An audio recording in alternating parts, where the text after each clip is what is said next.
जी है, जी का पढ़ो, जी एल वाई चलो खत्म मॉलिक्यूलर चालू है। हाँ आएगा फार्मूला तो मेरा था चालू है, चालू पहले बोल तो दीजिए पहले कुछ। फिर से चालू कर दो। अरे नहीं वो कट जाता है, आप क्यों परेशान हो रहे अच्छा हैं? बेर में क्या बोले भाई? अच्छा वही सवाल है ना, उसी में ऐड कर देना। हाँ हाँ ठीक है बताने अब देखो इधर सवाल ही आ रहा है स्टैटिक का, देखना इधर कह रहा है 20% एथिल ग्लाइकॉल का सॉल्यूशन है। किसका? एथिल ग्लाइकॉल का सॉल्यूशन है 20%, और कह रहा है उसका क्या निकाल दीजिए, मोल फ्रैक्शन निकाल दीजिए। ठीक, तो एक बात समझिए, परसेंटेज की बात करिए। 20% मैंने कहा था 20% एथिल ग्लाइकॉल का सॉल्यूशन है, तो पहली बात समझो दो चीजें हैं इसमें। एक क्या है? एथिल ग्लाइकॉल, और दूसरा क्या है इसमें? वाटर है। दूसरा क्या है? वाटर है। अब देखो एथिल ग्लाइकॉल क्या होता है? CH एक बार फिजिक्स पढ़ियो, OH हाँ सर। CH2OH। ठीक, अब देखो इधर सर रिपीट कर दीजिए एथिल अल्कोहल से फिर से। ये बात ठीक है, इधर सुनना, इधर देखो पूरी बात वही। अब देखो एथिल 20% एथिल ग्लाइकॉल का सॉल्यूशन है और उसका मोल फ्रैक्शन निकालना है, तो 20% हमें ये बताता है कि भैया एथिल ग्लाइकॉल कितना है? 20 ग्राम। कितना है? 20 ग्राम। एथिल ग्लाइकॉल का फार्मूला होता है ये जो मैंने ये लिखा है। अब किताब में फार्मूला दिया होता है ऐसे C2, कितने C हो गए? 2। H कितने हैं? 6। रीजनिंग में फेल हो गए हो सब लोग। H कितने हैं? 2 2 4 2 6। ऑक्सीजन कितना है? 2। ठीक, और इधर अपना क्या है? छोटे लाल, ये कौन है? जब सब कहीं मौजूद है, जल ही जीवन है। तो अब इसका भार कितना हो जाएगा भैया? अगर 20% एथिल ग्लाइकॉल है तो 80% उसमें क्या है? वाटर है, क्योंकि 100% की बात है सब। तो वाटर का भार कितना हो जाएगा? 80 ग्राम। और वाटर का मॉलिक्यूलर वेट तो तुमको याद ही रखना है, कितना? 18। और जानते हो 16 ऑक्सीजन का होता है, 2 हाइड्रोजन है, तो 16 तो 18।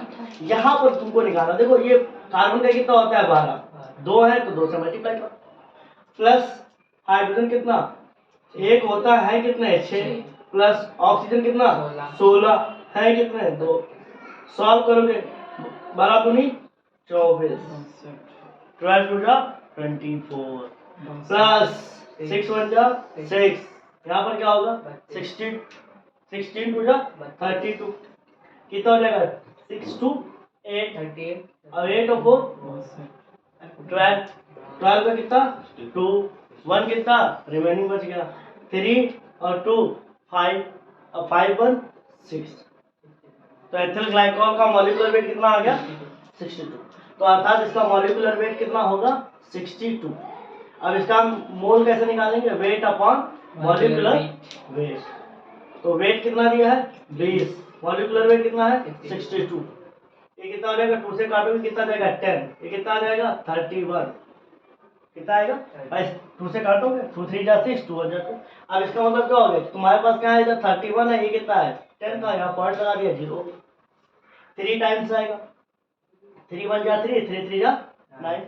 कितना बचा? 7 बचा। कितना बचा? 7 बचा। फिर अब क्या करोगे? यहाँ पे 0 बढ़ा दो। कितनी बार जाएगा टेबल? 2 टाइम। कितनी बार? 2 टाइम। तो कितना आ गया? 62। 2 1 जा 2 और 3 2 जा 6। कितना बच गया? 8। तो कहने का मतलब है इसका जो स्मॉल एन है, स्मॉल एन कितना निकल के आ गया? 0.32। 0.3। कोई दिक्कत? अब देखिएगा यहाँ पर जब हम मोल निकालेंगे तो मोल कैसे निकालेंगे? Weight upon molecular weight. Weight कितना? 80। मॉलिक्यूलर वेट कितना? 18। 18 पंचे 16 पंचे 80 होता है, 18 पंचे 80 तो होता ही है। 18 पंचे 80 ना लगाएंगे, कितनी बात आएगी? 4 कितना जाएगा? 18 7 जा 72। कितना होगा? 18 4 जा कितना जाएगा? 4 जा कितना होगा? 72। फिर कहने मतलब है कि यार फिर यही बार बार आने लगेगा 4.4 का। फिर हमारा क्या होता है? बचा 8 बच गया, फिर 80 हो जाएगा। 80 में फिर क्या तुम 80 का 18 का टेबल लगाओगे तो 4 बार फिर जाएगा। समझ रहे हो कि नहीं? जो हम बोल रहे पूरी बात क्या समझो? चाबी ना कबड़ी वाला बैठल का समझ गए।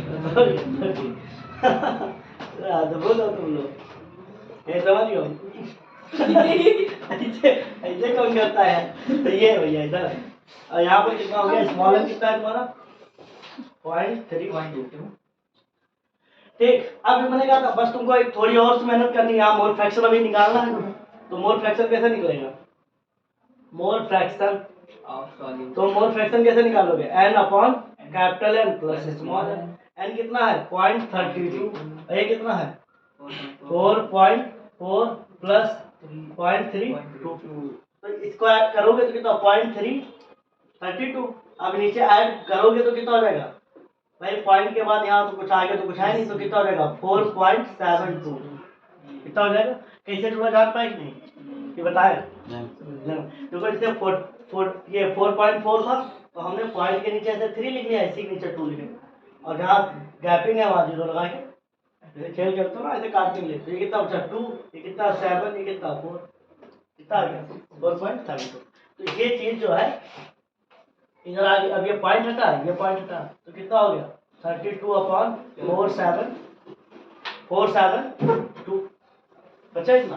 अब डिवाइड करोगे कितना? लिखो 472, यहाँ कितना है? 32, यहाँ लगाओगे पॉइंट, यहाँ बढ़ाओगे 0। क्या तुम अभी भी इसमें टेबल लगा पाओगे? नहीं लगा पाओगे। तो यहाँ कितना? 0 बढ़ा दो, यहाँ क्या करो? 0 बढ़ा।